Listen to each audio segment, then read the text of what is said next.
YouTube पर tag TV का channel subscribe कीजिए और नोटिफिकेशन का बटन भी दबाइए। किसी किस्म का चैलेंजिंग ज़माना हो, टैग टीवी अपने व्यूज़ और न्यूज़ लाने में देर नहीं करता। आपका तावन भी हमें चाहिए। टैग टीवी को अगर आप स्पॉन्सर्स कर सकें, आप इश्तहार दे सकें, तब भी हम आपके बहुत शुक्रगुजार होंगे। आज हमारी खुशकिस्मती है कि हमारे साथ एक बहुत ही इनलाइटनिंग हस्ती जुड़ी हुई हैं दिल्ली भारत से, और बातचीत हम करेंगे मुसलमानों की और इस्लाम की सिचुएशन जो है भारत में, उसके हवाले से। मैं बहुत ही शुक्रगुजार हूँ जनाब फ़िरोज़ बख्त अहमद साहब का, जो बड़ी नामी ग्रामी हस्ती हैं, जो चांसलर हैं मौलाना आज़ाद यूनिवर्सिटी हैदराबाद के, और इसके साथ साथ आप ख़ुद स्कॉलर हैं। और जब बात होती है मौलाना आज़ाद की तो आप उनकी फैमिली के जाननशीन हैं, एक तरह से पड़पोते हैं। मैं खुश आमदीद कहता हूँ फ़िरोज़ बख्त भाई आपको। फ़िरोज़ बख्त भाई, ये बताइए रमज़ान कैसा चल रहा है कोविड-19 के ज़माने में? देखिए ताहिर भाई, अल्लाह का बड़ा कर्म है। और रमज़ान तो देखिए, हम अल्लाह का शुक्र है, अल्लाह तबारक व तआला है, वो रोज़े रखवाता है सारे, उसी की मेहरबानी से हम रखते हैं। तो बड़ा प्लेजेंट रमज़ान है। हाँ, ये बात ज़रूर है कि कोविड-19 का कहर जो है, ये वबा जो है, ये तो सारी दुनिया में आई भी है। अब अल्लाह से दुआ करूँगा कि रमज़ान के होते हुए, रमज़ान के जाते-जाते, ये रमज़ान इस कहर को, इस वबा को अपने साथ ले जाए तमाम दुनिया से।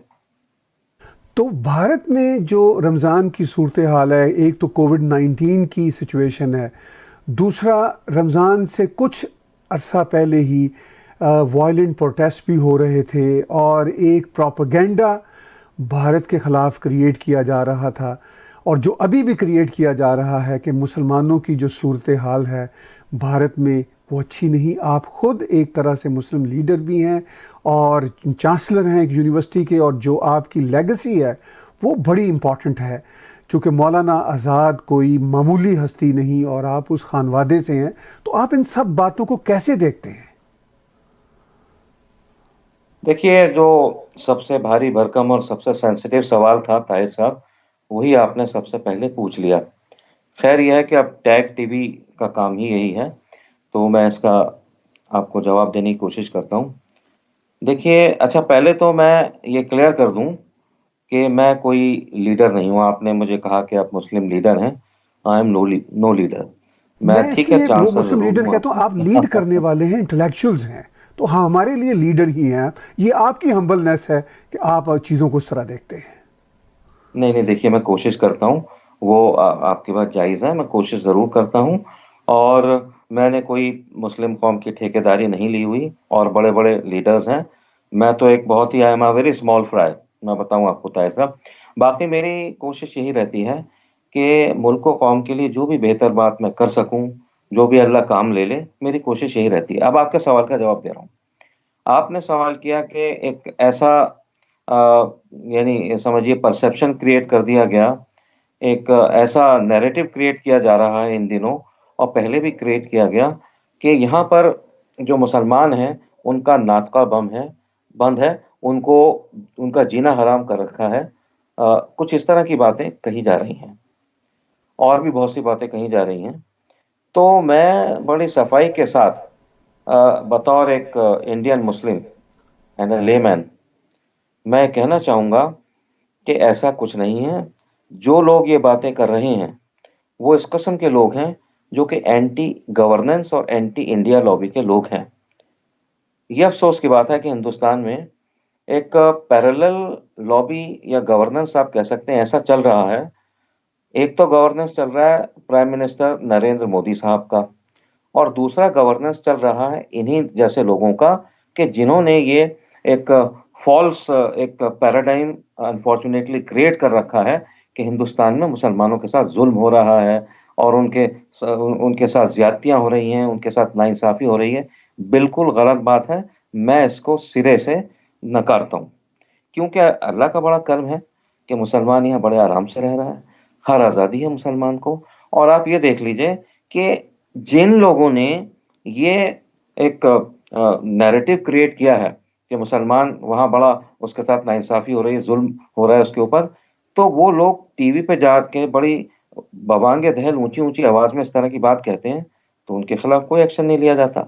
अगर यही बात वो रशिया में कहते या वो चीन में कहते या सऊदी अरब में कहीं ऐसे मुल्क में कहते या इवन मलेशिया में भी कहते, तो they would have been behind the bars.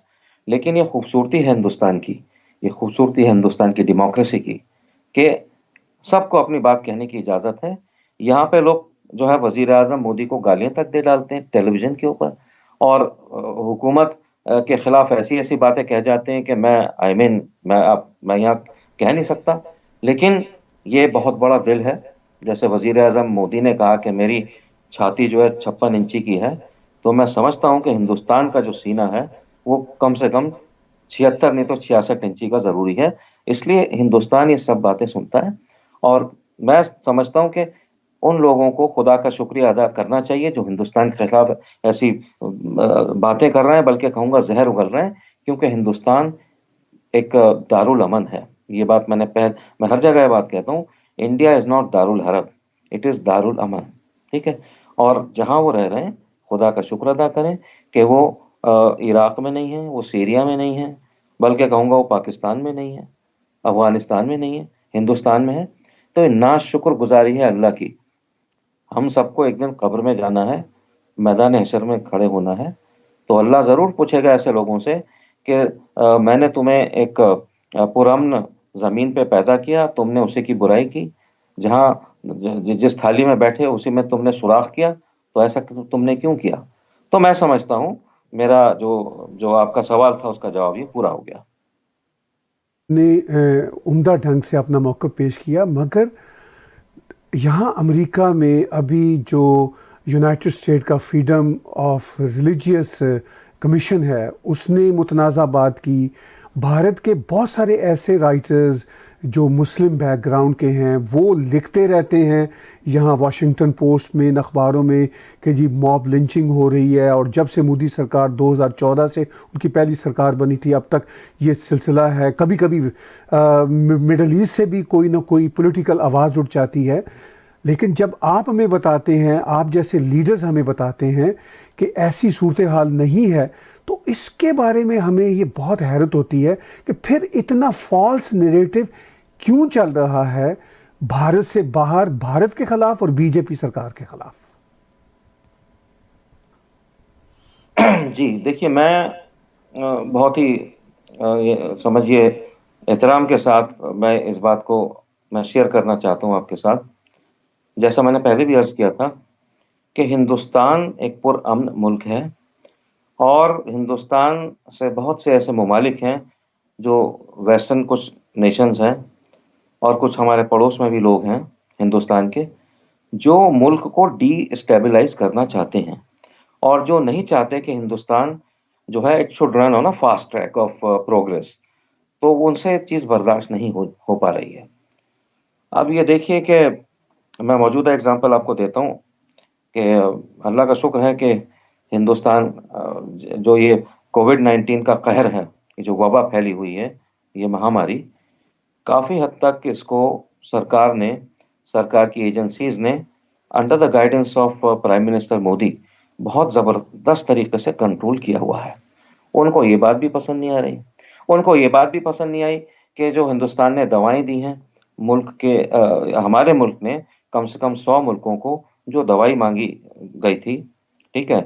जो उसको भी उन्होंने हिंदुस्तान ने जो है एक्सपोर्ट किया। तो हिंदुस्तान काफ़ी तेज़ रफ़्तार से आगे जा रहा है। अब आपने कुछ लोगों के मज़ामीन का ज़िक्र किया, कुछ लोगों ने आर्टिकल्स लिखे हिंदुस्तान से बाहर वेस्टर्न मीडिया में कि ये मॉब लिंचिंग हो रही है, ये है, वो, इस तरह की चीज़ें हो रही हैं। देखिए, मॉब लिंचिंग के तो कोई भी हक़ में नहीं है। मैं आपको बताऊँ कि पहली जो मॉब लिंचिंग थी, वो अख़लाक़ की थी और काफ़ी उस पे शोर मचा। उसके बाद भी तबरेज़ तक जो लिंचिंग्स हुई, दे वर वेरी अनफॉर्च्यूनेट। और इन मॉब लिंचिंग्स को लेकर के मैं वज़ीर-ए-आज़म मोदी से 1 टू 1 मैं मिला था और मेरी उनसे 14 मिनट्स की मीटिंग थी और उसमें उन्होंने भी ये बात कही कि दिस इज़ वेरी अनफॉर्च्यूनेट और ये नहीं होना चाहिए। लेकिन कुछ ओवर एंथुसियास्टिक लोग जो हैं, जो रिलीजियस फ्यूरी में ऐसा काम करते हैं, तो मॉब लिंचिंग कहीं भी हो, किसी की भी हो, वो नहीं होनी चाहिए। मैं बिल्कुल भी इसको किसी तरह से भी इसको ठीक नहीं समझता। लिंचिंग्स हुई हैं, लेकिन फिर मैं कहूँगा because of a few unfortunate and stray incidents, the entire nation should not be termed as लिंचिस्तान। जैसा कि एक जर्नलिस्ट ने अरुंधति रॉय ने बिल्कुल बड़े बेशर्मी से कह दी ये बात कि ये लिंचिस्तान है। कुछ और लोगों ने भी उनको सपोर्ट किया, कुछ और भी लोग हैं, ठीक है। ये कम्युनिस्ट लॉबी के लोग हैं। ये कम्युनिस्ट लॉबी के जो लोग हैं, ये मतलब हिंदुस्तान को कहीं से कहीं तक जो है हजम नहीं कर पाते हैं। तो मेरा ख्याल ये, और एक हमारे कुछ ब्रिगेड बने हुए हैं, मैं बताऊं आपको, नाम भी दे देता हूं मैं, जो हिंदुस्तान के बहुत ज्यादा खिलाफ हैं और जहर उगलते हैं, बल्कि आग लगाते हैं हिंदुस्तान के चारों तरफ। देखिए, एक तो है लुटियंस गैंग, जो लुटियंस दिल्ली है, जो रॉयल दिल्ली है, जिसमें बड़े बड़े कांग्रेसी नेता और अपने सपा बसपा के नेता जो हैं ये रहते हैं। एक है खान मार्केट गैंग, वो भी एक पॉश कॉलोनी है। वहां पे हमारे जैसे गरीब लोग तो जा नहीं सकते, बड़े बड़े लोग जाके वहां एक कप चाय का पीते हैं जो 125 रुपए का मिलता है, ठीक है। अलावा इसके एक और गैंग है, उसको हम बोलते हैं अवार्ड वापसी गैंग। अवार्ड वापसी गैंग वो है कि मतलब जरा सी कोई बात होती है, ये लोग अवार्ड अपने वापस करने लगते हैं। अरे भाई, क्या मतलब है आपका? आपको अवार्ड मिला है, एक अच्छी एक आपको इज्जत मिली है, तो आप क्यों सरकार के मुंह पे तमाचा मारते हैं उसको वापस करके? अच्छा, अवार्ड वापसी है तो आप सब चीजों पे करिए, ठीक है। अभी वहाँ पालघर में महाराष्ट्र में दो साधु, उनका ड्राइवर मारा गया, तो जो अवार्ड वापस करने वाले थे, एक एक ने भी अवार्ड वापस नहीं किया। इट शुड बी, ये सारा एक बराबरी से होना चाहिए, ठीक है। रैंडम होना चाहिए, ना कि ये कि भाई उससे ये लगता है कि भाई एक एक बहुत ही गंदी जो पॉलिटिक्स है, बहुत ही अनफॉर्चुनेट पॉलिटिक्स है, वो यहाँ पे डर्टी पॉलिटिक्स खेली जा रही है। और ये लोग पूरे हिंदुस्तान को हिंदू और मुस्लिम नेशन में, मतलब एक तरफ तो वो कहते हैं कि इट्स ऑल हिंदू, दूसरी तरफ कहते हैं, यानी उन्होंने, इन लोगों ने, अदरवाइज देखिए, we jelled like sugar and milk, लेकिन इन लोगों ने, ये जो कम्युनिस्ट, कुछ मैंने आपको नाम बताए, और भी पूरी लॉबी है, एक पूरा एंटी गवर्नेंस यहाँ पे लॉबी चल रही है। इसकी फंडिंग होती है बाहर से, इसकी फंडिंग होती है, कई कंट्रीज से फंडिंग होती है, ठीक है। और ये जो लोग हैं, ये नहीं चाहते कि हिंदुस्तान जो है तेजगाम रास्ते पर चले, तो इस वजह से सारी चीजें हो रही हैं। खुदा का शुक्र है, मुसलमान यहाँ पांचों वक्त नमाज पढ़ रहा है, हर तरीके से आराम से है, रमजान चल रहे हैं, पूरी पूरी चीजें उसको मयसर हैं, खजूर से लेके केले, केले से लेके अनानास, अमरूद वगैरह, संतरे, सारी चीजें उसको मयसर है। कोई ऐसी चीज नहीं है जो उसको नहीं मिले। तो ये नाशुक्र गुजारी है अल्लाह की, जो लोग इस तरह की बात करते हैं। आपने बहुत उम्दा तरीके से ये सारी सूरत हाल को बताया। मुझे इस मौका पर अंजम ख्याली मरहूम का एक शेर याद आ रहा है, अज़ां पे कैद नहीं, बंदिश नमाज नहीं, हमारे पास तो हिजरत का भी जवाज़ नहीं। तो ये वाकई सूरत हाल है कि भारत के जो मुसलमान हैं, अगर वो गिरदो पेश के मुस्लिम कंट्रीज से अपने आप को कंपेयर करें और बहुत सारी दुनिया की ममालिक से कंपेयर करें, तो बहुत बेहतर हालत में है। ये हमें भी बात समझ आती है। आपने मॉब लिंचिंग की बात की, हर हर सतह, हर मुकाम पर इसकी कंडेमनेशन होनी चाहिए, मगर आपने खुद ही जिक्र किया अभी कि ये जो अभी जैसे दो साधु और उनके एक ड्राइवर को भी मॉब लिंचिंग में मार दिया गया, तो ये बाज़ औक़ात भारत जैसे समाज में जहाँ इंसाफ के हसूल में फ्रस्ट्रेशन नज़र आती है, तो वो भैंसों की स्मगलिंग के सिलसिला में या किसी भी सस्पिशन के सिलसिला में वो मॉब लिंचिंग कर देते हैं। मज़हब से ये बात बहुत कम जुड़ी होती है। क्या जिस तरह मैं ये बात आपके साथ डिस्कस कर रहा हूँ, ये सिचुएशन आप भी महसूस करते हैं? देखिए ताहिर साहब, आपने बड़े खूबसूरत शेर से अपना एक सवाल पूछा है। और चूंकि जो हालात हिंदुस्तान में जिस तरह के हैं, एक हमारे दोस्त शायर हैं अफजल मंगलौरी, उनके शेर से मैं शुरुआत करता हूँ। बहुत सिंपल शेर है कि कोई मुश्किल नहीं है हिंदू या मुसलमान होना, हाँ बड़ी बात है इस दौर में इंसान होना। बहुत तो बढ़िया। अब असल में, अब आपने जिक्र किया कि अगर कोई भेड़ बकरी इस तरह के जो है जानवर ले जा रहा है तो उसके ऊपर अटैक होता है, तो अटैक नहीं होना चाहिए। लेकिन ये अटैक क्यों हो रहा है?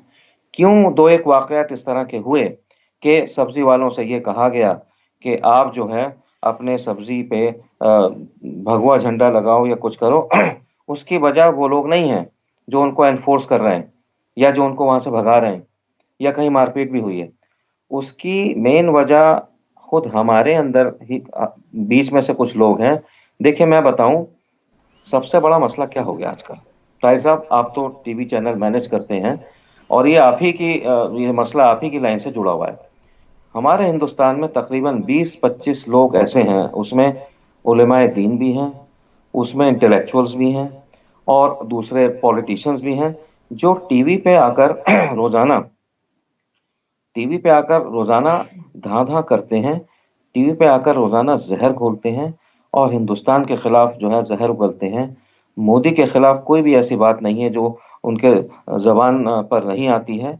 और इस तरह का जो वो एक सीन क्रिएट करते हैं ना, उससे क्या है देखिए, हमेशा हिंदुस्तान में सदियों करनों से हिंदू और मुस्लिम बड़े आराम से रहते चले आए हैं। आप गालिबन पाकिस्तान से हैं, मुझे पता नहीं कराची से हैं या लाहौर से हैं, कहाँ से हैं, जहां से भी हैं। तो एक वक्त तो वो भी पूरा एक बड़ा हिंदुस्तान का हिस्सा था। तो लोग वहां भी बड़े प्यार मोहब्बत से रहते चले आए थे। लेकिन अब मसला क्या हुआ, कुछ लोगों ने अपनी अपनी सियासी दुकानें खोल ली हैं। इन सियासी दुकानों की फंडिंग होती है, इंडिया से भी होती है और बाहर से भी होती है। मिसाल के तौर पे दिल्ली में राइट्स हुए थे, तो इन राइट्स में 120 करोड़ जो यहाँ पैसे बटे थे, एक एसोसिएशन है साउथ की, केरला की, उसका नाम है पीएफआई। तो ये पैसा वहां से गया था और यहाँ राइट्स हुए। इसी तरह से ये जो 20-25 लोग हैं, टेलीविजन पे जाके जो जहर उगलते हैं, उससे माहौल बहुत ज्यादा खराब हुआ है। और ये इस तरह की बातें आती हैं।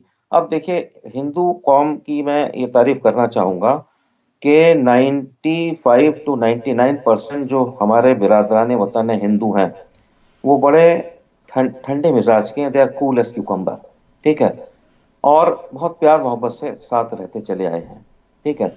लेकिन हम इस तरह की बातें करते हैं जाके उनके बीच में, चाहे वो टेलीविजन के ऊपर हो, चाहे वो किसी सियासी प्लेटफॉर्म पे हो, कि उनका जो सब्र तहम्मुल है वो हम इतना स्ट्रेच कर लेते हैं कि वो हमें ये डर लगता है, मुझे ये डर लगता है कि खुदा न खास्ता इतना स्ट्रेच ना हो जाए कि वो एक अनबियरेबल पोजीशन आ जाए और फिर वो आर्या पार की जो है बात में तब्दील ना हो जाए। अल्लाह करे ऐसा नहीं हो। लेकिन ये लोग जो टीवी पे जा करके जो अपने को अमाइदीन मिल्लत कहते हैं, अकाबिरीन मिल्लत कहते हैं, उलेमाए दीन कहते हैं, अपने को ये इंटेलेक्चुअल्स बोलते हैं, ठीक है, इंटेलिजेंशिया बोलते हैं, ये ऐसा जहर उगलते हैं। ये तो मतलब अल्लाह का शुक्र है कि हिंदुस्तान जिन लोगों के जरिए आज गवर्न किया जा रहा है, तो मैं समझता हूँ कि ये सब इनको मतलब झेल रहे हैं। और बहुत एक अफसोसनाक चीज जो अभी देखने में आई, हमारे एक बड़े करीबी दोस्त हैं जफरुल इस्लाम खान साहब। वो मौलाना वहीदुद्दीन खान साहब के फर्जंद हैं और मौलाना वहीदुद्दीन खान बहुत ही एक सेकुलर आदमी हैं। उनके ताल्लुकात सभी से रहे हैं, ठीक है, और आरएसएस में भी उनकी बहुत अच्छी रिसाई है, उनकी बड़ी रिगार्ड करते हैं और वो बैलेंस की बात करते हैं, जोड़ने की बात हमेशा की है मौलाना वहीदुद्दीन खान ने। उन्हीं के जो साहबजादे हैं, उन्होंने एक तोड़ने की बात की। उन्होंने एक खत लिखा वहाँ कुवैत के शेख को, चीफ को वहाँ पे, कि हिंदुस्तान में बड़ी ज्यादती हो रही है, मुसलमानों में इस तरह की बात हो रही है और ये कि अगर हिंदुस्तान जो है हिंदुस्तान के मुसलमान अगर वो सड़कों पर आ जाएं तो एक जलजला आ जाएगा, दुनिया दहल जाएगी।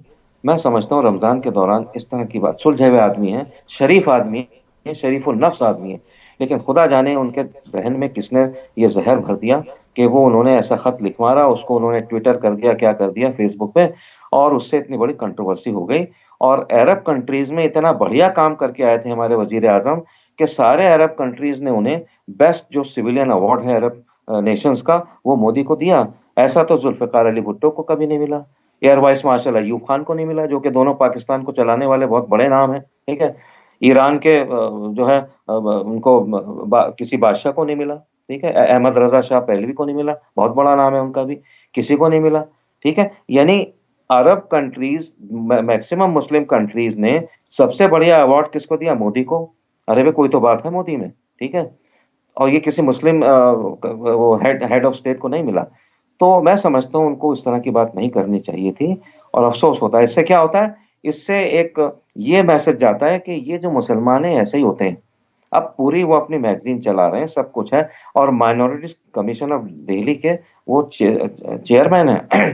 तो तो हमें बहुत यहाँ देखिए सोच समझ के चलना है। और देखिए, बजाय इसके कि हम मुखालिफत करें बीजेपी की, हम आरएसएस की बुराई करें। आपने एक बड़ा अच्छा वीडियो बनाया था, और ये वीडियो मैं सब जगह हिंदुओं को, मुसलमानों को, सिखों को दिखाता हूँ कि देखो, आरएसएस को आप गालियां बकते हैं, आरएसएस को आप जो है वो समझते हैं कि भाई ये मुसलमानों के दुश्मन है।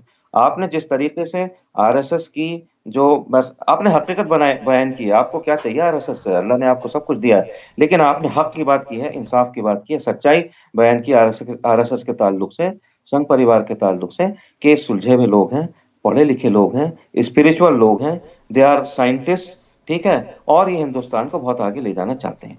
पता नहीं हमने कैसा एक वो बना दिया है, अजीब किस्म का नैरेटिव आरएसएस के खिलाफ। और मैं आपको एक बात कह के मैं बात को मुझे इजाजत दीजिए। ये बात शायद 1995 की है, शायद दो दो हवाई जहाज, बहुत ही खौफनाक हादसा था, अफसोसनाक हादसा था।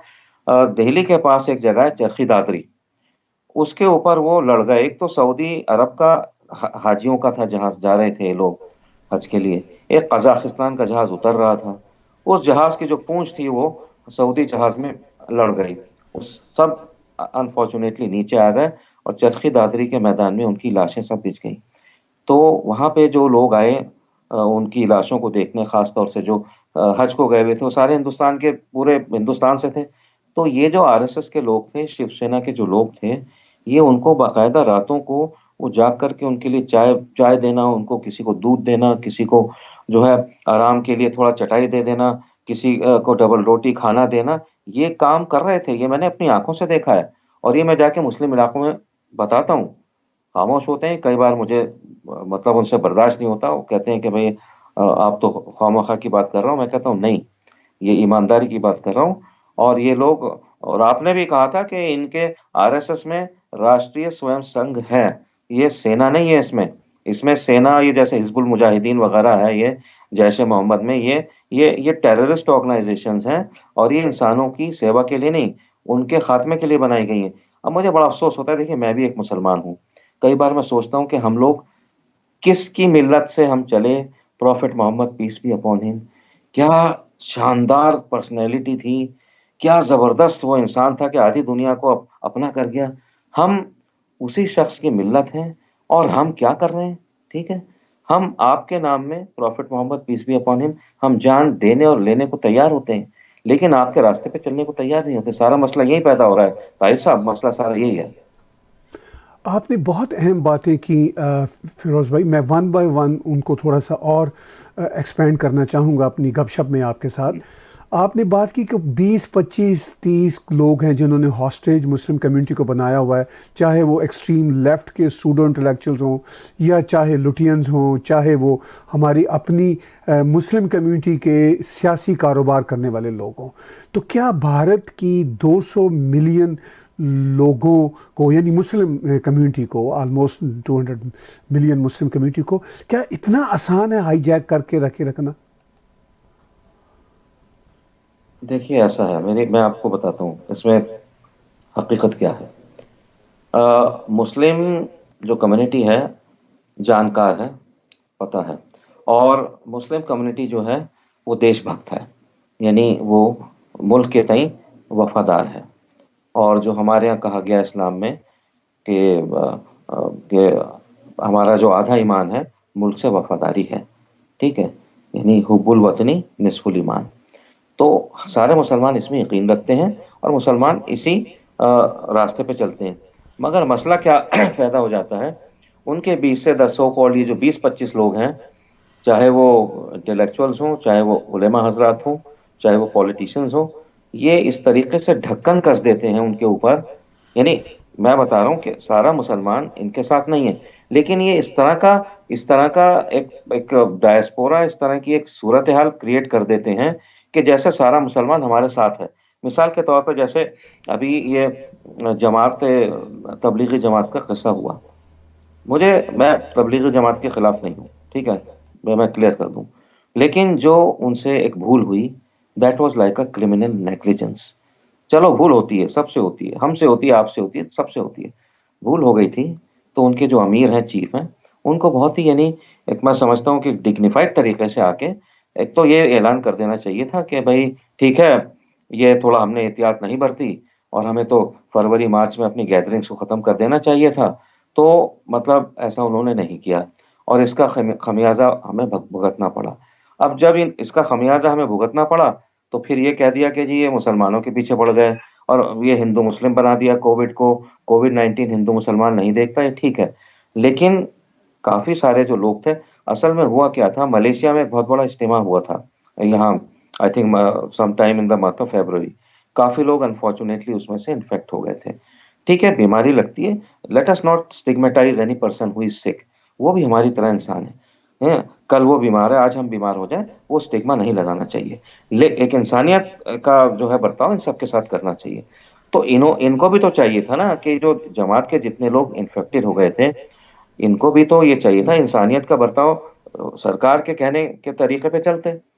सरकार तो इंसान नवाज है। अब उन्होंने क्या किया, वो सरकार के भी दुश्मन हो गए, वो अपने भी दुश्मन हो गए और जहाँ वो जाएँगे अपने ख़ानदान के भी दुश्मन हो गए और पूरी सोसाइटी के दुश्मन हो गए।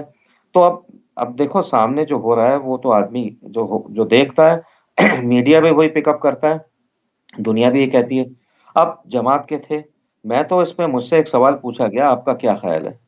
तो मैंने कहा कि देखिए जितने भी जमाती हैं, वो सारे मुसलमान हैं, ठीक है, उनसे गलती हुई है। लेकिन आप ये ना कहिए कि सारे मुसलमान जमाती हैं। जमातियों को मुसलमान से अलग करके देखिए, इसको हिंदू-मुसलमान बनाने की कोई ज़रूरत नहीं है और जो जमाती बेचारे बीमार हैं, उनका भी अच्छा इलाज होना चाहिए, बल्कि सरकार ने बड़ा अच्छा इलाज किया उनका। उसमें से 150 जमाती जो थे, उनको इंडिया का जो सबसे एक अहम हॉस्पिटल है, एम्स, वहाँ पे ले गए, उनका इलाज कराया, उनका कोविड-19 से भी वो ठीक हुए और उसके अलावा और भी बीमारियाँ थी, वो भी। तो सरकार तो अपना पूरा काम कर रही है, लेकिन हमारे जो ये लोग हैं बकौल जो मेरी उस दिन एक मीटिंग हुई थी जर्नलिस्ट की सरसंघचालक के साथ, तो उन्होंने कहा कि मुसलमान बहुत अच्छी कौम है और 50% मुसलमान तो मतलब हुकूमत के साथ हैं, वो मोदी जी के साथ हैं, वो सरसंघचालक सबके साथ हैं, गवर्नर्स के साथ हैं, बात सुनते हैं गवर्नर्स की और जो भी अनाउंस होता है उसको फॉलो करते हैं। लेकिन मसला ये है कि वो जो 50% हैं, वो मतलब थोड़ा-सा ज़रा खुल के नहीं आते। और बाकी जो 50% हैं, उनको कुछ पता नहीं है, वो बहुत सीधे-साधे हैं और उनको वरगला दिया जाता है, उनको हिंदू-मुस्लिम कह दिया जाता है, उनके अंदर आग फैला दी जाती है कि भई ये आरएसएस तुम्हारी दुश्मन है, शिवसेना तुम्हारी दुश्मन है, विश्व हिंदू परिषद तुम्हारी दुश्मन है, बीजेपी दुश्मन है। अरे भई, दुश्मनी का सबूत तो दो, ठीक है? कल को मैं कह दूँ जमात-ए-इस्लामी हिंदुओं की दुश्मन है, जमात-ए-इस्लामी तो नहीं है दुश्मन। ये बेसिर पैर की बातें हैं जो 20-25 लोग हैं जिन्होंने ढक्कन कस रखा है पूरी कम्युनिटी के ऊपर, उसकी वजह से ये बातें होती हैं और आपने कहा कि पूरी 20-25-30 करोड़ जो मुस्लिम यहाँ पे आबादी है, तो क्या उसको इतनी आसानी से बेवकूफ़ बनाया जा सकता है? उसको बहुत आसानी से बेवकूफ़ बनाया जा रहा है, ठीक है? ये दिस इज़ अ ट्रेजेडी। जिस तरीके से दिल्ली दिल्ली के 2 करोड़ लोगों को एक शख्स ने आके ईमानदारी का लिबादा पहना, ईमानदारी की बात करी, सब अच्छी-अच्छी बातें, बहुत प्यारी-प्यारी बातें करी, उनको बेवकूफ़ बना गया, 2 बार बेवकूफ़ बना दिया। ये होता है, ये तो एक सिस्टम है, पॉलिटिकल सिस्टम है, इसमें ऐसा होता है, बेवकूफ़ बन जाते हैं लोग। हम दिल्ली में बेवकूफ़ बन गए, ठीक है ना? दिल्ली में कुछ इतना अच्छा गवर्नेंस नहीं है। तो ये यही मुसलमानों के साथ 25-30 करोड़ मुसलमानों के साथ भी यही हुआ है। आपने बहुत वज़ाहत के साथ हमें समझाया। पीछे जो आपने बातें की, मैं अपनी ज़ाती बात से जोड़ना चाहूँगा। जैसे कि मैं ख़ुद लाहौर में पैदा हुआ, मगर मैं लाहौर को समझता हूँ वो भारत का हिस्सा है, पूरे पाकिस्तान को भारत का हिस्सा समझता हूँ। इसलिए कि पाकिस्तान बेशक उसकी सोवरेन स्टेट है, उसका अपना एक निज़ाम है, इसमें कोई बुरी बात नहीं, मगर ये ऐसे ही है सर कि जैसे जर्मन भी हो आप और साथ साथ यूरोपियन भी हो। ये तो नहीं हो सकता है कि जर्मन कोई कहे कि मैं यूरोपियन नहीं हूँ, तो वो अपने बारे में, अपने पुरखों के बारे में झूठ बोलेगा। इसी तरह एक सही है। पाकिस्तानी अगर सच्चा है, बंगाली सच्चा है, तो उसको ये मानना होगा कि मैं भारतीय भी हूँ, जैसे फ्रांसीसी कहता है कि मैं यूरोपियन भी हूँ।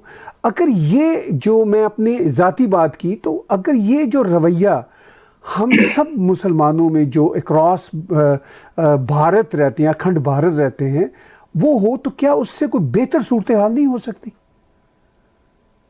हाँ, नहीं, ये आपने बहुत नेशनलिज्म के ऊपर एक अच्छा सवाल किया है आपने। देखिए, पाकिस्तान जो तकसीम हुआ है, मैं कतरगामी की माफ़ी वो नेशनलिज्म के साथ जोड़ता हूँ इस बात को, आइडेंटिटी के साथ भी सर। जी प्लीज़ नहीं, मैं आप बिल्कुल, जारी मैं रखें। आपकी आइडेंटिटी पे आऊँगा मैं। आपकी आइडेंटिटी पे मैं आऊँगा। देखिए, आप जैसे पाकिस्तानी लोग हैं, काबिल लोग हैं, मीडिया में, एजुकेशन में और वर्ल्ड पॉलिटिक्स में एक अच्छा काम कर रहे हैं, ठीक है? लेकिन कहीं न कहीं वहाँ जो डेमोक्रेसी या जो भी है, इस्लामी राज कुछ भी कह लीजिए, मुझे पता नहीं कौन-सा राज है वहाँ पे, किसका राज है। मैं तो इमरान खान आए थे दिल्ली में, 2 बार उनका इंटरव्यू मैं कर चुका हूँ। मैं उनको बहुत ही एक डिसिप्लिन्ड और ज़बरदस्त एक जो है खिलाड़ी समझा करता था। खिलाड़ी तो बहुत अच्छे हैं, लेकिन इस खेल में वो मात खा गए हैं। यहाँ वो अनफॉर्च्यूनेटली फ़ौज के अंडर काम कर रहे हैं, आईएसआई के काम अंडर काम कर रहे हैं। वो पहले तो सबको मियाँदाद को, उसको उसको सबको मतलब वो गाइडलाइंस देते थे। यहाँ अपने फ़ौज के हाकिम को गाइडलाइंस नहीं दे पा रहे हैं, बल्कि उनकी गाइडलाइंस में काम कर रहे हैं। तो आपने बात करी लाहौर की, तो मैं समझता हूँ कि एक बड़ा हिस्सा पाकिस्तान का आप जैसे लोगों का ऐसा है, जो तमाम दुनिया में जो है फैल चुका है, सिर्फ़ इस वजह से कि उसको वहाँ वो आज़ादी नहीं मिली, जो कि अब आप आज़ादी से काम बाहर आप कनाडा में कर रहे हैं, कोई यूके में बस गया जाके, कोई मिडल ईस्ट में कहीं चला गया, तो कोई ऑस्ट्रेलिया कहीं चला गया। तो इस तरह से जो एक पाकिस्तान की जो क्रीम है, मैं समझता हूँ पाकिस्तान में ना रहकर वो इसी प्रेशर की वजह से बाहर चली गई, ठीक है? आप का लबो लहज़ा जो है वो अपने पूरा जो पंजाबी लबो लहज़ा है, उसमें आप बात करते हैं, बहुत खूबसूरत आप पंजाबी जो है उर्दू है आपकी। तो लेकिन मैं समझता हूँ कि बड़ी अफ़सोसनाक बात है पाकिस्तान के लिए कि आप जैसे लोग जो हैं, बजाय इसके कि अपने मुल्क के अंदर आके अपने मुल्क के लिए काम करते, ये आप आपके दिल पे भी कई बार साँप लौटता होगा कि भाई देखो, पैदाइश मेरी लाहौर की और पैदाइश के बारे में तो एक बहुत बड़े उर्दू के राइटर हैं, पंजाबी हैं वो यहाँ इधर हरियाणा के हैं। जमुना एक मिनट नाम बताता हूँ मैं उनका, नाम मेरा ज़हन से निकल रहा है। उन्होंने लाहौर के बारे में कहा था कि जिसने लाहौर नहीं देखा वो पैदा ही नहीं हुआ। यानी उसको पंजाबी में कहावत है वो, बड़े जी जी, खूबसूरत पंजाबी राम में का शायद शहर है आप सर वो, वाकई ये तो सच है ना। कि जिनने लाहौर नहीं वेख्या ते जन्मा ही नहीं, कुछ ऐसे जी ही है जी, वो, जिनने लॉर्ड ठीक नहीं है ना? देखे वो जमिया ही नहीं, वो जमिया पंजाबी ही में नहीं, ये हाँ। है। हाँ, जी। हाँ, वो पर तो ये सही बात है।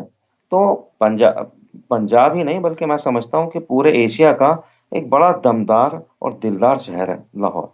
लेकिन अफ़सोस की बात ये है कि पाकिस्तान खुद पाकिस्तान ने लाहौर की कदर नहीं की और यही वजह है देखिए आपके सवाल के जवाब को बस मैं 2 सेकंड और लूँगा, मैं उसको मुकम्मल करूँगा कि देखिए ये जो पाकिस्तानियों को चाहिए था जब वो आज़ाद हुए थे, मज़हब की बुनियाद पे आज़ाद हुए थे। पहले तो है कि मज़हब की बुनियाद पे उनको सेपरेट नहीं होना चाहिए। चलिए हो गए, मेरे इफ्स एंड बट्स से क्या होता है, ठीक है? अगर हो गए थे तो उनको ये चाहिए था पीसफुली वो रहते, हिंदुस्तान को अपना बड़ा भाई मानते, बल्कि वो तो कहते हैं हम बाप हैं, हिंदुस्तान बैठा है, बताओ कितनी बेवकूफ़ी की बात है। इतना बड़ा मुल्क और ऐसी बातें करता है, लेकिन वहाँ भी कुछ ऐसा नहीं सारे लोग सिर फिरे हैं, वहाँ भी कुछ समझदार लोग हैं। मैं वहाँ जानता हूँ कुछ लोगों को, जो कहते हैं कि नहीं, ये बहुत बड़ी गलती पाकिस्तान कर रहा है। उसको हिंदुस्तान से देखिए कितने फ़ायदे उठा सकता है पाकिस्तान, मगर ये बदकिस्मती है पाकिस्तान की और पाकिस्तानियों की जो बिल्कुल सही कहा, बेसिकली तो वो इंडियन है, ठीक है? हिंदुस्तानी है। अगर मैं ये कहूँ कि वो वैदिक धर्म से हैं, सनातन धर्मी हैं, तो मेरी जान को आ जाएँगे, लेकिन हकीकत यही है, ठीक है? आज वो मुसलमान हैं, अगर आज वो मुसलमान हैं, तो उस मज़हब की इक़दार को अपनाएँ। उस मज़हब ने भी यही कहा था लकुम दीनुकुम वलिय दीन, तुम्हें तुम्हारा दीन मुबारक, हमें हमारा दीन मुबारक। एक और बात कही गई, उसको भी नहीं मानते मुसलमान, ला इकराहा फिद्दीन, कि दीन के मामले में बिल्कुल फोर्स एनफोर्समेंट नहीं होना चाहिए। तो हम इस्लाम की जो इक़दार है उसके बिल्कुल उलट रास्ते पे चल रहे हैं। यानी prophet Mohammad peace be upon him, आप तो जब रोजाना कूड़ा फेंका जाता था, पत्थर मारे जाते थे, तो आप उन, और वो जिस दिन लोग पत्थर नहीं मारते थे, कूड़ा वो बूढ़ी नहीं फेंकती थी, आप उनकी खैरियत को पहुंच जाते थे कि तबीयत तो खराब नहीं है, दवा देनी है। ये किरदार हम पता नहीं कहाँ छोड़ा है, ये बड़े अफसोस की बात है। और जो हमारे सूफिया इकराम हैं, उनका किरदार हम छोड़ा है। तो बेसिकली हम लोग जो है, हम ठीक है, हम मुसलमान हैं और जड़ों से मुसलमान हैं। हमें इस बात पे बड़ा फख्र है कि हमारी जो 1400 साल तारीख है, वो उसको हम, उसकी जड़ों से हम मजबूती से जुड़े हुए हैं। लेकिन साथ ही साथ हमारी कल्चरल जड़ें भी हैं, ठीक है। अगर हमारी जड़ें मजहब में बहुत ज़्यादा मजबूत हैं, उससे ज़्यादा नहीं तो उतनी ही मजबूत हमारी जड़ें हिंदुस्तान के कल्चर में हैं। जो हिंदुस्तान का नेशनलिज्म है, मैंने ये बात पहले भी कही थी कि एक पंजाब का जो मुसलमान है, वो पंजाबी हिंदू के बहुत करीब होता है, वही जबान बोलता है, वही गन्ना खाता है, वही खाना खाता है, वही शादियों में सब वो जमावड़े होते हैं। और और अगर पंजाबी मुसलमान के साथ आप महाराष्ट्रियन मुसलमान को बिठा दोगे, तो लगेगा नहीं ये दोनों मुसलमान है, लगेगा उसका मजहब और है। तो ये कल्चरल जो एक सिमिलैरिटी है, इसको भी नहीं मानते मुसलमान, ये बड़े अफसोस की बात है। Culturally we are all one, ठीक है। तो एक दफ़ा एक महफिल में इसी तरह की सरसंघ चालक साहब ने एक बात कही कि हिंदुस्तान में जितने लोग रहते हैं वो हिंदू हैं। तो उस पर कई लोग भड़क गए, नहीं हम तो मुसलमान हैं, हम क्यों हिंदू हैं, हम कैसे हिंदू हैं। अरे भाई ये समझो, आपको मजहब के एतबार से हिंदू नहीं कह रहे हैं। अगर हिंदू कह दिया तो आपकी नमाजें तो बंद नहीं होंगी, आपके रोजे भी बंद नहीं होते, आप हज, ये आपको हज से भी नहीं रोका गया, आप पूरे मुसलमान हैं। हिंदू का मतलब यह है कि सिंधु नदी थी, उसके करीब हिंदुस्तान बसा, नाम उसका हिंदुस्तान हो गया, या हिंदुस्तान जो भी है। तो वो एक कल्चर है, हिंदुइज्म एक कल्चर है। तो उस कल्चर को हम बिलोंग करते हैं, ठीक है। हम मुसलमान हैं, ठीक है। लेकिन अगर कोई हमें हिंदू कह दे, तो मेरे ख्याल से इस पे तेजबानी होना चाहिए। मैं एक दफा इंटरव्यू ले रहा था, ये बात है, कब की बात है, इस बात को हो गया 18-19 साल हो गए। बॉम्बे में मैं शिवसेना के जो सुप्रीमो थे, उनका मैं इंटरव्यू ले रहा था, बाला साहब ठाकरे का। तो I was the first journalist who was allowed to his place, otherwise वो मुसलमानों को घुसने नहीं देते थे। बड़ी मेरी सब अच्छी तरह से जब सर्च कर लिया, सब कर करा के मैं वहां पे जाके मैं बैठ गया। तो बैठा तो मैं देखा 4-5 मुसलमान बैठे हुए थे, बारिश थे, दाढ़ी थी आपकी तरह और टोपी पहने हुए थे। तो मुझे देखते ही बाला साहब ठाकरे कहते हैं, आइए आइए, ये देख रहा हो मुसलमान बैठे हैं, और मुझसे कहते हैं मैं मुसलमानों का दुश्मन हूँ। इन मुसलमानों को मैं, कहते हैं, मैं पिछले 14 साल से बंबई में इज्तिमा होता है, बहुत बड़ा इज्तिमा होता है, और मैं इनको 20 लाख रुपए देता हूँ, मुझसे पैसे लेने आते हैं। तो मुझसे कहने लगे, फिर मजाक किया, तो आदमी थे ही वो बहुत ही, मतलब यानी he had a lot of presence of mind.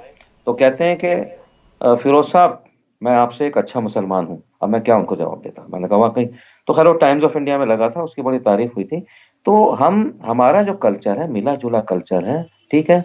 मजहब के मामले पे जो हमारा बहुत जाती चीज है, हम लड़ने भिड़ने मरने को तैयार हो जाते हैं, ठीक है। आप इंग्लैंड में चले जाएं, आप कनाडा में रहते हैं, ये बताइए क्या वहां पे कोई सिख आके मुसलमान से लड़ता है, या मुसलमान हिंदू से जाके लड़ता है? वहां तो सब भाई भाई, तू मेरा भाई, तू हिंदुस्तानी, तू पाकिस्तानी, तू बांग्लादेशी, तू तू श्रीलंकाई, वी आर ऑल एशियंस।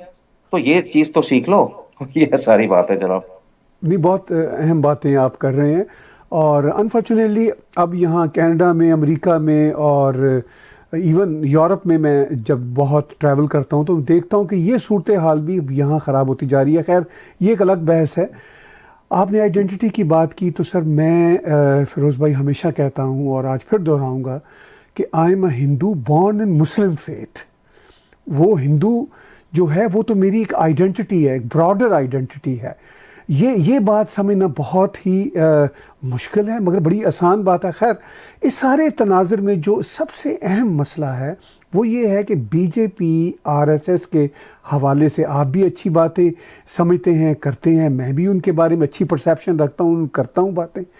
लेकिन जो जनरल परसेप्शन है मुस्लिम पॉलिटिकल एक्टिविस्ट में, रिलीजियस एक्टिविस्ट में, वो ख़राब है। और ये भी एक तरह से एलिगेशन लगता है कि हमारे आरएसएस के भाई भी अपने परसेप्शन को बेहतर बनाने के लिए कोई फ़ज़ा नहीं बनाते। काम उनके अच्छे होते हैं, काम बेहतर होते हैं, मगर उसके लिए कोई ज़ोर नहीं देते कि वो अपने परसेप्शन के लिए एक बेहतर फ़ज़ा बनाएं। आप इसको कैसे देखते हैं, सारी गंभीर सूरत हाल को? नहीं देखिए, बिल्कुल ठीक है। देखिए, आपने बड़ा अहम अपने एक स्टेटमेंट से आपने शुरुआत की। आपने कहा कि आई am a Hindu born in Muslim culture, Muslim religion. ठीक है, आपकी सोच है, वाइडर एंगल से आप बात को देखते हैं, वाइड एंगल से आपने इस बात को देखा, असेस किया, मैं आपकी तारीफ करता हूँ। और देखिए, एक बहुत अहम जो आपने सवाल किया है कि अच्छा, ये सवाल में मैं जो है बास-पोस मैं आरएसएस से भी करूँगा। मैं खुली छूट आरएसएस को भी नहीं दूँगा। अब देखिए मसला क्या है, मैं जो 20-25 साल से जो काम कर रहा हूँ, मैं अपने तौर पे कर रहा हूँ, किसी ने मुझसे कहा नहीं है। ना तो ये बीजेपी वालों ने पहले जो जनसंघ हुआ करते थे, ना इन्होंने कहा है, ना आरएसएस ने कहा है, और ना मैं कोई बहुत ज़्यादा मतलब मेरे कोई मामलात हैं इनसे। इनके काम को पसंद करता हूँ, कभी बुलाते हैं मैं ज़रूर जाता हूँ, खंदा पेशानी से जाता हूँ, सर आँखों पे, ठीक है? और इनके बीच में जाने से मुझे अंदाज़ा ये हुआ कि जो एक परसेप्शन बना हुआ है आरएसएस का और इसका संघ परिवार का पूरा, कि मुसलमानों के दुश्मन हैं, मुसलमानों को यहाँ मार काट करना चाहते हैं, मुसलमानों का जो है खून बहाना चाहते हैं, ये आम परसेप्शन है। और ईमानदारी से कहता हूँ, आज भी परसेप्शन है, और ये परसेप्शन मजबूत होता जा रहा है। वेरी अनफॉर्चुनेट, क्यों? क्योंकि इस परसेप्शन के मजबूत होने से क्या क्या क्या खराबी होती है इतने बड़े मुल्क की। मैं तो कहता हूँ पूरा जो हिंदुस्तान है आधी वर्ल्ड के बराबर है, तो आधी वर्ल्ड बर्बाद हो रही है इससे। क्या है कि देखिए, आरएसएस और ये संघ परिवार ये मुसलमानों के कहीं से कहीं दुश्मन नहीं है, ठीक है? हाँ, कहीं कुछ ऐसा लिटरेचर है, देखिए, हर मज़हब के अंदर एक फ्रिंज एलिमेंट ऐसा होता है, जो ये कहता है कि अब जैसे मुसलमानों में ग़ज़वा हिंद पे यकीन करते हैं। अरे भई, ग़ज़वा हिंद क्या है? मैं नहीं समझता कि ग़ज़वा हिंद कोई हकीकत है, और ना ये कभी हकीकत बन सकती है। बिल्कुल, इसका इसका कोई इस्लाम से मैं कभी इसको जोड़ के नहीं देखता, ना कभी ग़ज़वा हिंद होगा और ना कभी ये पहले हुआ था। ये बिल्कुल मैं इसको सिरे से ख़ारिज करता हूँ। उसी तरह से जो है हिंदुइज़्म में, सिखिज़्म में, कि वो कहीं पूरा खालिस्तान बन जाए, यहाँ पूरा मतलब मुसलमानों को निकाल के सारा हिंदू देश बना लें, इस तरह का फ्रिंज एलिमेंट हर जगह है। लेकिन खुदा का शुक्र है, फ्रिंज एलिमेंट ही है। ये मैंने आपसे कहा कि 95-99% हिंदू जो है बड़ा कामकूल है, बहुत ही मतलब अपने काम से काम रखता है, मुसलमानों से अपने मामलात बना के रखता है। इसी वजह से हिंदुस्तान इतना ग्रेट मुल्क है। Today now India is the leading world leading nation of the world in these trying and testing times. बड़े-बड़े ममालिक को दवाएँ दे रहा है, कोशिश कर रहा है कि जो कोविड-19 की जो वबा है, अपने तमाम लोगों को इससे बचाए। मैं अल्लाह से दुआ करता हूँ हिंदुस्तान इसमें कामयाब हो, बल्कि पूरी दुनिया अपने इसमें कामयाब हो। तो तो ये जो परसेप्शन बना दिया गया, ये उन लोगों के ज़रिए बना दिया गया, जो अपनी सियासी दुकानें चमकाना चाह रहे हैं। और बहुत ही मतलब ये समझिए, मैं उनको बहुत ही घटिया किस्म का इंसान मानता हूँ। इन लोगों ने पूरे हिंदुस्तान को हिंदू और मुसलमान में बाँट के रख दिया, जबकि ऐसा कुछ नहीं है। अब मैं आता हूँ आरएसएस पे। इसकी ज़िम्मेदारी काफ़ी हद तक आरएसएस पे भी है, बीजेपी पे भी है, ठीक है? मैं इनसे हमेशा ये कहता हूँ कि तुम मुसलमानों में जाओ, उनके मतलब उन लोगों से बात करो, मेरे जैसे लोगों से नहीं। मैं तो जानता हूँ, मैं तो समझता हूँ इस चीज़ को कि आप क्या हैं, कौन हैं, और आपका मकसद सबको साथ लेके चलने का है। आप उन मोहल्लों में जाओ, नुक्कड़ों में जाओ, मुस्लिम बस्तियों में जाओ, जहाँ मुसलमान शाम को खाना खा के अपने जो है नहारी खा के और पान खा के अब सड़क पे अपने फिरता है और अपने बातचीत करता है। उनसे बात करो, डायलॉग करो, उनको कहो कि भई आपको हमसे क्या परेशानी है? हमें सबूत दें कितने मुसलमानों को हमने काटा है।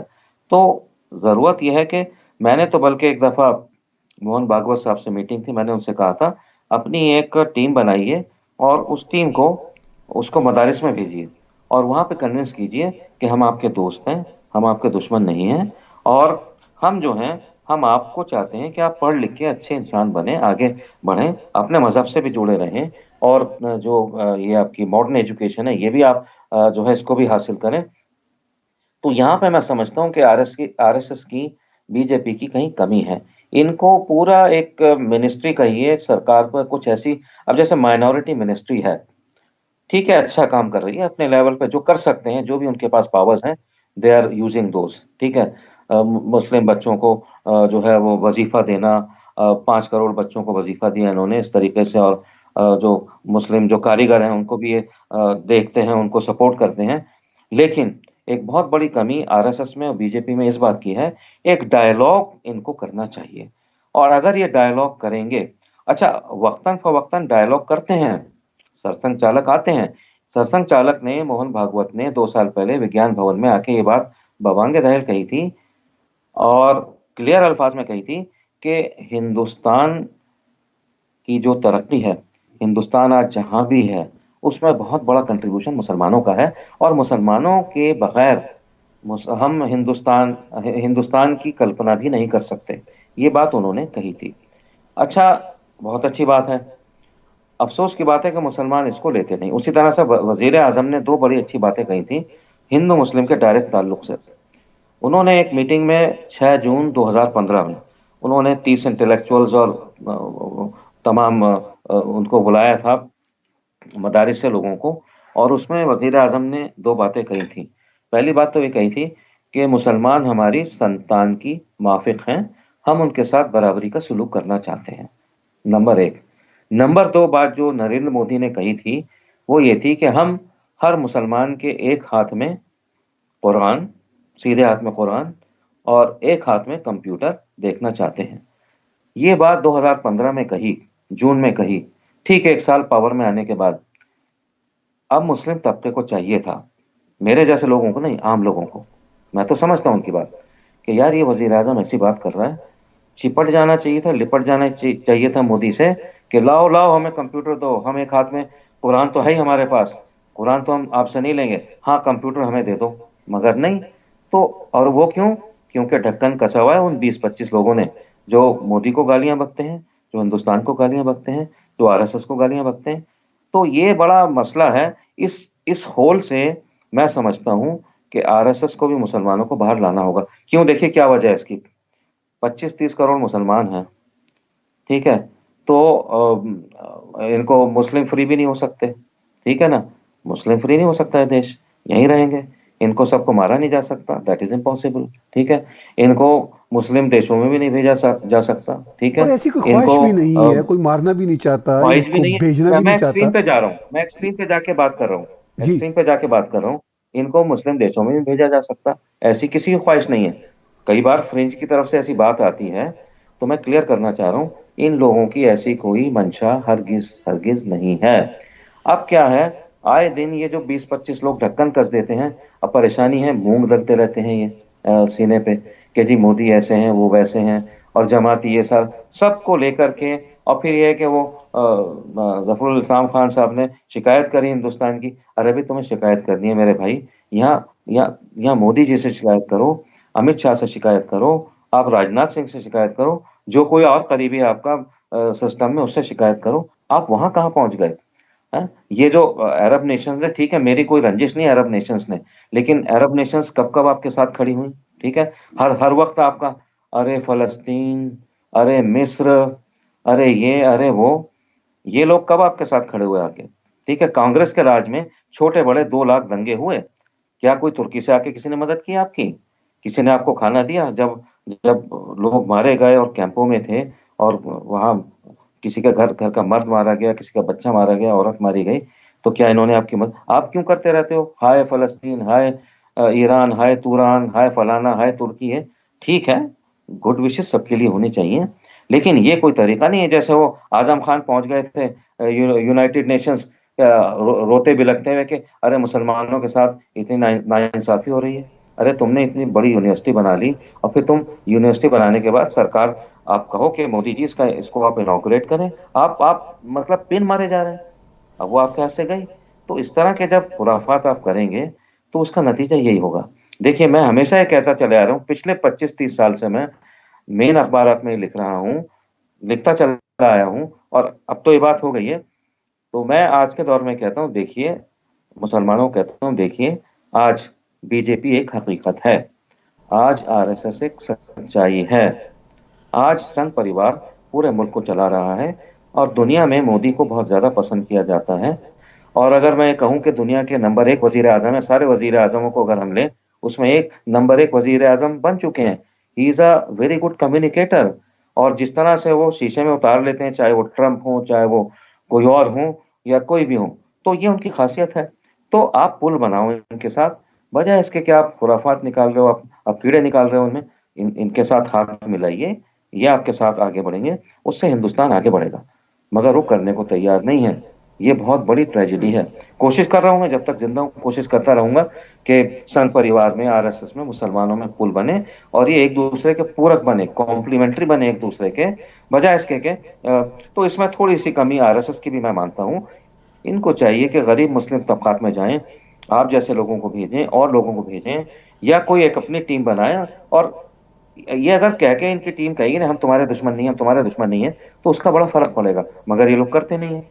अब इसकी क्या वजह है मैं नहीं समझता, लेकिन अगर कुछ लोग आरएसएस के मेरी ये बात सुन रहे हैं, तो उनको ऐसे टीम्स बनानी चाहिए मुस्लिम मोहल्लों को। क्योंकि देखिए, मुस्लिम्स को, इनको काउंसल करना, इनको एजुकेशन के रास्ते पे लाना, इनको पीस और ये समझिए कि अमन के रास्ते पे लाना, है तो बहुत अमन पसंद है, 90% मुसलमान अमन पसंद है।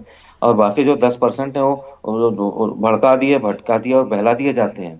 ठीक है। तो अगर ये काम कर दे आरएसएस और बीजेपी, इस तरह का एक सिस्टम बना दे कि सारे मुस्लिम मोहल्लों में, right from Gujarat to West Bengal, from Kashmir to Kanyakumari, तो हिंदुस्तान एक जन्नतुल फिरदौस बन जाएगा। तो देखते हैं क्या होता है।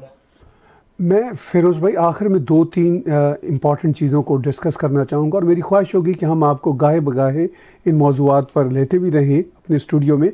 लेकिन जो आज की हमारी बातचीत है उसमें जो दो तीन अहम और इश्यूज़ हैं, वो कुछ यूँ हैं कि अभी आपने ज़िक्र किया आज़म ख़ान साहब का। आज़म ख़ान साहब हों या बदियुद्दीन साहब हों या अवैसी साहब हों, या इस तरह के जो नेता हैं, ये अपने पॉलिटिकल एम्बिशंस के लिए एक्सट्रीम पे जाते हैं, वो बात समझ आती है। लेकिन ये अनफेयर जब हो जाते हैं अपने एम्बिशंस के चक्कर में, तो दुख होता है। लेकिन जो आपकी कोशिश है कि एक ब्रिज बने अंडरस्टैंडिंग का आरएसएस के बीच, मुस्लिम कम्युनिटी के बीच, इस तरह की सोच रखने वाले कितने मुस्लिम ग्रोह या मुस्लिम स्कॉलर्स आपको भारत में नज़र आते हैं? जी, बहुत अच्छा सवाल है आपका, चुभता हुआ सवाल है। देखिए, ऐसा है, मैं बताऊं आपको ताहिर साहब, इस तरह के मुसलमान ऐसा नहीं, नापैद नहीं हैं। मसला क्या है, वो ओपनली खुल के नहीं आते। और इसलिए खुल के नहीं आते हैं कि वो सोचते हैं कि मेरे जो दाएं बाएं में लोग रहते हैं, मेरे पड़ोसी हैं, मेरे जानकार हैं, मेरे रिश्तेदार हैं, मेरे सोशल सर्कल के लोग हैं, वो कहेंगे, अरे अरे तुम कैसे इस तरह से, you are catering to the voices of sanity, why are you catering to the voices of reason. तुम तो बिल्कुल भाई भाजपाई हो गए, गेरुए रंग में रंग गए। ठीक है। तो इस तरह के उससे उससे वो डरते हैं। ये उनकी कमी है, उनको नहीं डरना चाहिए। जो हक की बात है, मुसलमान, देखिए, मुसलमान को अल्लाह ने यहाँ बतौर एक्टिविस्ट बना के भेजा है। इसलिए नहीं भेजा कि आप जाए, तालीम हासिल करें, अपने अच्छी तालीम बच्चों को दिला दें, खाना पीना सब अच्छा रहे। ये काम तो जानवर भी कर लेता है। तो क्या फर्क है हमें और जानवरों में? अल्लाह ने हमें बतौर एक्टिविस्ट भेजा है, बतौर सर्वर्स ऑफ ह्यूमैनिटी भेजा है। और सिर्फ ये नहीं कि मुसलमानों की हम सेवा करें, बिल्कुल करें, लेकिन साथ ही साथ जो दूसरे मज़ाहिब के लोग हैं, क्योंकि अल्लाह जो है वो क्या है, रब्बुल आलमीन है। मुसलमानों का रब नहीं है, वो हिंदुओं का भी है, वो सिखों का भी है, वो ज्यूज का भी है, वो ईसाइयों का भी है। ठीक है। उसी तरह से जो हमारे प्रॉफिट हैं, prophet Mohammad peace be upon him, वो रहमतुल लिल आलमीन है। मुसलमानों के तो नहीं है, लेकिन सारे तबकों के लिए, सारे मज़ाहिब के लिए है। तो ये इस रास्ते से आम मुसलमान हट चुका है। जो जो प्यार मोहब्बत का रास्ता था, अब लिल्लाही बुक्स मुसलमान में आ गया है। एक मैं छोटा सा आपको किस्सा बताता हूँ। मैं जाकिर नगर की मेन रोड पे फल लेने गया, सब सेब लेने थे। तो सेब वाला, पता नहीं क्या बात हुई क्या नहीं, वो मोदी को गालियां बकने लगा। अच्छा, मैं बिल्कुल पसंद नहीं करता इस चीज को कि कोई किसी को गालियां दे। ठीक है। वो तो खैर प्राइम मिनिस्टर है, ये बिल्कुल गलत बात है, ठीक है। मान लीजिए अगर मैं बीजेपी में मैंने किसी नेता से हाथ मिला लिया तो मुझे गालियां देने लगेंगे, अरे भाई मैंने आपका क्या बिगाड़ा। तो मैंने उससे एक बात कही कल वाले से, मैंने कहा यार तुम मोदी को गालियां दे रहे हो यार, एक बात तो बताओ कि वो तो तुम्हारा वजीर आजम है, उसने तुम्हारा क्या नुकसान किया, तुमने उसको गाली दी मोदी को, उसने 10 रुपए तुम्हारे चुरा लिए या तुम्हारे ठेला रोकने से लगा दिया, या तुम्हारे जो है मकान पे मुकदमा कर दिया, क्या किया उसने, तुम क्यों गालियां बक रहे हो। खैर वो उसने मेरा ताव देखा ना, तो कुछ समझ आई उसके बाद। अब मैं जाता हूँ उसके पास तो बहुत कायदे से बात करता है। तो ये जो चीज सोच है, हमें इसको इस सोच से बाहर निकलना होगा। ऐसी एक मजेदार बात बताता हूँ कि बाबरी मस्जिद की शहादत के मौके पे वो हर साल उसके वो बनाया जाता था कि भाई, एक दफा मुझे अलीगढ़ के कुछ प्रोफेसर्स ने दिल्ली में मीटिंग की, इन्होंने मुझे वहां बुला लिया, तो मैं चला गया वहां। तो मैंने वहां जो जो बात मैं आपसे कर रहा हूँ वही बात मैं मुसलमानों में करता हूँ, और मैं हमेशा ये कहता हूँ कि a secular Muslim should take care of a communal Muslim and he should actually try to make him secular, cleanse him. उसी तरह से मैं हिंदुओं के लिए कहता हूँ a secular Hindu should actually cleanse a communal Hindu, क्योंकि हमें मिलके रहना है। तो वहां तकरीर हुई, मुझसे भी कहा गया, ये कब की बात है, शायद 7-8 साल हो गए। एक हमारे डॉक्टर साहब हैं, डॉक्टर अनवार साहब, वो भी शायद सुने, बहुत अच्छे दोस्त हैं मेरे, पेशे से वो एक मेडिकल डॉक्टर हैं, उनके घर पे हुई थी, लेकिन बहुत ज़बरदस्त मुसलमान भी हैं वो। तो वो मेरी बारी आई तो मैंने कहा देखिए ऐसा है कि ठीक है, बाबरी मस्जिद की शहादत हुई, that was a black day in the history of our country, ऐसा नहीं होना चाहिए, बिल्कुल नहीं होना चाहिए, क्योंकि कानून से पूरा मुल्क चलता है, सारी दुनिया चलती है, ये गैर कानूनी बात थी। लेकिन मैं फिर भी कहूँगा कि आप लोग जो हैं, आप मतलब आप हाथ मिलाइए, आप बीजेपी वालों से हाथ मिलाइए, आप मोदी को गाली मत बकिए। और गुजरात में मोदी से काफ़ी मुसलमान अटैच्ड हैं, आप इन लोगों से हाथ मिला के आप आगे बढ़िए। और मैंने कहा कि ये बीजेपी सच्चाई है, आरएसएस सच्चाई है, संघ परिवार सच्चाई है। अगर आप इनको गालियां बकते रहेंगे, बुरा भला कहते रहेंगे, तो ये कैसे, मतलब तो ये बात नहीं बनेगी। खैर वो तकरीर खत्म होगी, मैंने कहा अच्छी बातें करो, अपने बच्चों को तालीम दिलवाइए, अब आगे बढ़ जाइए, पतली गली से निकल जाइए।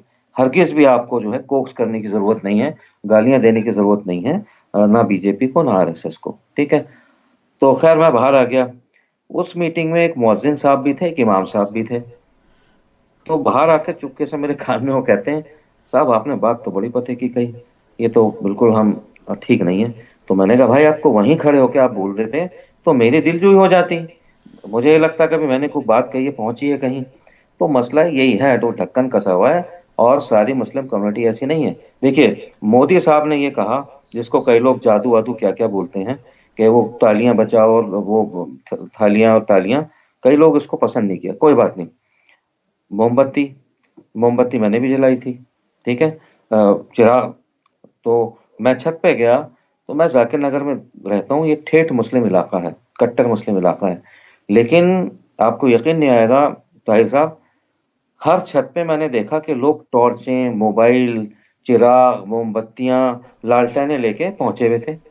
यानी वो, तो मुझे अंदाजा हुआ कि ऐसा नहीं है, एक खामा खाई का, जो मेरे फ्लैट के ऊपर जो साहब रहते हैं, बिहार के हैं वो, और उनके बच्चे भी पहुंचे हुए थे। तो मुझे हैरानी भी हुई, लेकिन मुझे it was a pleasant surprise कि जाकिर नगर जैसी कॉलोनी में अगर मोदी ने कह दिया कि रात को सब आप 9 बजे 9 मिनट के लिए जो है चिराग जलाएं, तो सारा जाकिर नगर चिरागा हो रहा था उस वक्त।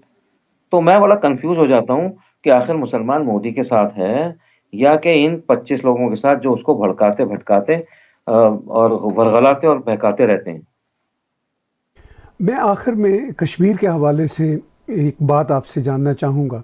चूँकि कश्मीर में मुसलमानों की अक्सरियत है, ख़ास तौर पर वादी के आसपास के जो डिस्ट्रिक्ट्स हैं और उस इलाके में, वहाँ के हवाले से एक ट्रम्प कार्ड खेला जाता है कि जी कश्मीर के मुसलमानों के साथ अच्छा सलूक नहीं। हालांकि जो हमने देखा एब्रोगेशन आर्टिकल 370 5 अगस्त को जब हुआ, उसके बाद जो लॉकडाउन हुआ, उससे जिस तरह आज के लॉकडाउन में कोविड-19 के वायरस को काबू किया जा रहा है, उस लॉकडाउन में टेररिज्म के वायरस को काबू किया गया। भारत के जो मुस्लिम्स अक्रॉस भारत रहते हैं उनकी कश्मीरी मुसलमानों के बारे में और कश्मीरी मुसलमानों की बाकी भारतीय मुसलमानों के बारे में क्या परसेप्शन है और क्या रिलेशनशिप है? देखिए, मैं बताऊँ आपको, ये बड़ा बहुत ही हसास किस्म का आपने मुझसे सवाल पूछा है। मसला देखिए देखिए मैं बताऊँ कश्मीरी मुसलमान के साथ सबसे बड़ी जो एक मैं कहूँगा कि खुराफात वो ये है कि वो पाकिस्तान से उसका जो हिस्सा है वो एक बड़ा हिस्सा बॉर्डर उससे लगता है। पाकिस्तान ने हमेशा जो है खुराफात की है हिंदुस्तान के साथ कश्मीर को लेकर के, ठीक है? जिसको आज़ाद कश्मीर कहता है, वो आज़ाद वाज़ाद नहीं, वो गुलाम कश्मीर है, उसको गुलाम बना रखा है, वो हिंदुस्तान का ही हिस्सा है और देर सवेर वो हिंदुस्तान के पास आ ही जाएगा। क्योंकि वहाँ के जो लोग हैं वो बहुत ज़्यादा जिस तरह की उनके साथ ज़्यादतियाँ की जा रही हैं, जिस तरह से उनके ऊपर ज़ुल्म ढाया जा रहा है, वो उनके चुंगल से बाहर आ जाएँगे। वो तो कहीं वहाँ उनकी पाकिस्तान की जो फ़ौज है, बड़ी सफ़ाक है और अपनी सफ़ाकाना हरकतों से और रौब से उन्होंने उनको कुछ कंट्रोल किया हुआ है, लेकिन बहुत ज़्यादा दिन की बात नहीं है। पहली चीज़ तो ये है। दूसरी चीज़ ये है देखिए कि कश्मीर में जिस तरीके से टेररिज्म की एक्टिविटीज़ होती चली आई हैं और जिस तरीके से वहाँ जो है अच्छा इत्तेफ़ाक की बात है, वहाँ जो ज़ुल्म कश्मीरी पंडितों के साथ हुआ है, उससे कहीं ज़्यादा ज़ुल्म मुसलमानों के साथ हुआ है। ज़्यादातर जो मारे गए हैं, वो मुसलमान मारे गए हैं, ठीक है? तो एक जो परसेप्शन कश्मीर का वो ये है, देखिए कश्मीरी लोग जो बात कहते हैं वो ये कहते हैं कि हमारे ऊपर ज़ुल्म किया जा रहा है, फ़ौजी राज है यहाँ पे। फ़ौजी राज क्यों है? दिल्ली में फ़ौजी राज क्यों नहीं है? राजस्थान में क्यों नहीं है? कोई तो वजह है ना। आप लोग अगर पाकिस्तानी जो वहाँ के आईएसआई है, वहाँ के हुक्मरान हैं, उनको अपना आका मानना छोड़ देंगे, तो कोई मसला नहीं है। और ये जो 370 है 370 और 35 ए वगैरह वहाँ पे जो उसको आयद किया गया, मैं समझता हूँ कि इसको बहुत पहले अगर ये आयद हो जाता ना, तो कश्मीर वही कि वादी कश्मीर है, जन्नत का नज़ारा, ये हो जाती। और काफ़ी हद तक टेररिज्म को कंट्रोल किया गया है। और आज तो मैं बताऊं कि एक बहुत बड़ा जो कमांडर है वहाँ, नाइकू, वो हिजबुल का बहुत बड़ा कमांडर था और मेरा ख्याल है कि उसको उसने लोहा लिया हिंदुस्तानी फौज से, तो उसने गोली चलाई, तो जाहिर सी बात है जब वो गोली चलाएगा तो हिंदुस्तानी फौज भी गोला चलाएगी, तो उसकी जद में वो आ गया। तो मैं तो देखिए खून खराबे को कहीं से कहीं अच्छा नहीं समझता। ये जो हिंदुस्तान और पाकिस्तान के बॉर्डर पे फौजी मारे जाते हैं, हमारे 8 जवान मारे गए, उसमें एक पुलिस वाला भी था, ठीक है? उसमें बीएसएफ के भी एक 2 फौजी थे, उधर से उनके भी मारे जाते हैं। फौजी, हर फौजी चाहे वो हिंदुस्तान का हो या पाकिस्तान का हो, किसी माँ का बेटा है, किसी बहन का भाई है और किसी खातून का हस्बैंड है और किसी का बाप है। तो ये रुकना चाहिए।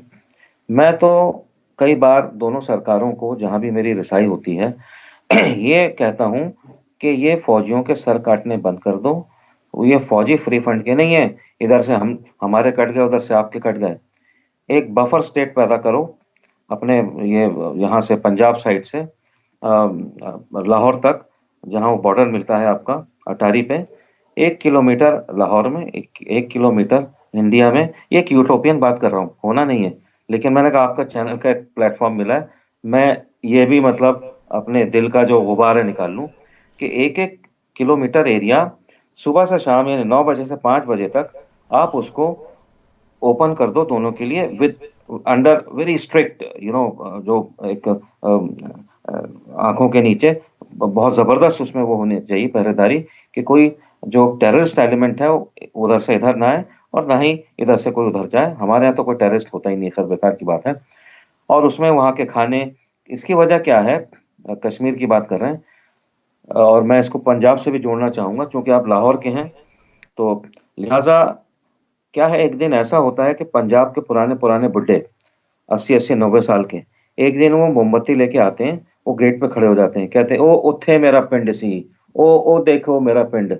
उसी तरह से वहाँ के बुड्ढे बुड्ढे 80 80 90 साल के लाहौर साइड के, वो कहते हैं ओ थे मैं ये जो आपका अमृतसर है वहाँ पे, ओ मैं अमृतसर कौन सा गोल्डन टेम्पल नू मेरा मोहल्ला सी, ये वो सब। तो इस तरह की चीज़ अभी भी मौजूद है। इसको कैप्चर करना चाहिए और ये जो एक एरिया है, 1-1 किलोमीटर का एक पिकनिक एरिया, इसको बनाना चाहिए। इसमें जैसे एक वो कॉरिडोर बनाया ना वहाँ पे इन्होंने ननकाना साहिब का, ऐसे ही एक लाहौर अमृतसर कॉरिडोर बनाएँ और बहुत पहरा हो दोनों तरफ से। यहाँ के लोग जाके वहाँ की लाहौर की जो है अपने चिलगोज़े वगैरह वहाँ खाएँ, वहाँ के लोग यहाँ से आके पान-वान खरीदें और यहाँ पे किताबें खरीदें। यहाँ उर्दू के चाहने वाले वहाँ लाहौर की किताबें, तो ये और 5 बजे सब कुछ बंद। अगले दिन 9 बजे फिर खोल दिया जाए। तो इसमें सब कुछ जो है काफ़ी बेहतरी आ जाएगी, लाहौर की भी बेहतरी आ जाएगी। रही बात कश्मीर की, कश्मीर के लिए तो मैं कहना चाहूँगा कि अब कश्मीरियों को मुकम्मल तौर से हिंदुस्तान पे भरोसा करना चाहिए। मोदी ने शुरू-शुरू नए 2014 में ज़बरदस्त वहाँ वो आ गए थे, फ्लड्स आ गए थे, तो सारी फ़ौज मोदी ने लगा दी थी। मगर साहब मोदी को वो लोग बुरा कहने से बाज़ आज तक नहीं आते। जब तक कश्मीरी हिंदुस्तान से नहीं जुड़ेगा, ना तो तालीमी उसके अंदर बशाशत आएगी, ना ही वो इकोनॉमिक एतबार से ऊपर उठेगा और ना ही वो मुआशी एतबार से कुछ कर पाएगा। क्योंकि जो चीज़ हिंदुस्तान कश्मीर को दे सकता है आज भी आम कश्मीरी बड़ा गरीब है, गुर्बत में पड़ा हुआ है, ठीक है? टेररिज़्म में 5-5 सौ रुपए देके उससे पत्थर फेंकवाते हैं ये लोग। ये जो सारे जितने लोगों को बंद कर दिया था पहले इन्होंने जितने भी सेपरेटिस्ट थे, 500 रुपए दिए। तो कश्मीरी को अब ये डिसाइड कर लेना चाहिए स्पेशली आफ्टर दिस जो 370 आयत हुआ है कि हिंदुस्तान जो है उनका एक तरह से हमदर्द है, वही उनका भला कर सकता है, वही उनको और कई कश्मीर आगे बढ़े हैं और बहुत से कश्मीरियों ने बात सुनी है, मोदी की बात सुनी, फौज जॉइन की उन्होंने। तो मैं समझता हूँ कि इस बात को और जो बैरूनी ममालिक हैं, उनमें क्या है, उनमें भी ढक्कन कसने वाले कुछ लोग हैं, जिन्होंने हिंदुस्तान को बदनाम किया हुआ है। पाकिस्तान कहता है अमेरिका बीच में बोले और कब कश्मीर का मामला निबटवाए। अरे भई क्यों अमेरिका बोले? ठीक है, तुम्हारे अंदर इतनी सकत नहीं है, हिंदुस्तान ने तो कभी नहीं कहा। तो सामने आओ, बजाय इसके कि टेररिस्ट आप भेज रहे हो या कबायली आपने भेजे थे जैसे 1947 में, इन बातों से बाज आ जाओ और हिंदुस्तान को बड़ा भाई मानो। बड़ा भाई अगर नहीं मा तुम्हारे दिल में जगह नहीं है तो बराबर का ही मान लो, हिंदुस्तान से फ़ायदा उठाओ। बहुत बहुत शुक्रिया फ़िरोज़ बख्त भाई, आपकी बातें हमारे लिए बहुत ही मशअल राह हैं और मेरी ख्वाहिश होगी कि आप गाहे बगाहे हमें वक्त देते रहें, चूँकि आपकी ये जो गाइडेंस है ये ना सिर्फ पूरी दुनिया को बताएगी कि इस्लाम और मुस्लिम्स की भारत में क्या सिचुएशन है, जो बड़ी ही खूबसूरत सिचुएशन है, और ये जो बाहमी अमन की बात आप करते हैं बैन सतूर, इसका पैगाम भी उनको समझना चाहिए जो अमन के हामी नहीं है, क्योंकि अमन उनके हक में ही है। बहुत शुक्रिया आखिर में एक बार फिर। व्यूअर्स, आपने बातचीत सुनी जनाब फ़िरोज़ बख्त अहमद साहब की, दिल्ली में हमारे साथ वीडियो लाइन पर मौजूद थे। हम कोशिश करेंगे कि उनकी यही जो मुफीद बातें हैं आप तक पहुंचाते रहें। आज का बिला तकल्लुफ़ तजिया ताहिर गोरा और फ़िरोज़ बख्त अहमद साहब के साथ देखने और सुनने का बहुत शुक्रिया। YouTube पर टैग टीवी का चैनल सब्सक्राइब कीजिए और नोटिफिकेशन का बटन भी दबाइए। किसी किस्म का चैलेंजिंग ज़माना हो, टैग टीवी अपने व्यूज़ और न्यूज़ लाने में देर नहीं करता। आपका तावन भी हमें चाहिए। टैग टीवी को अगर आप स्पॉन्सर्स कर सकें, आप इश्तहार दे सकें, तब भी हम आपके बहुत शुक्रगुज़ार होंगे।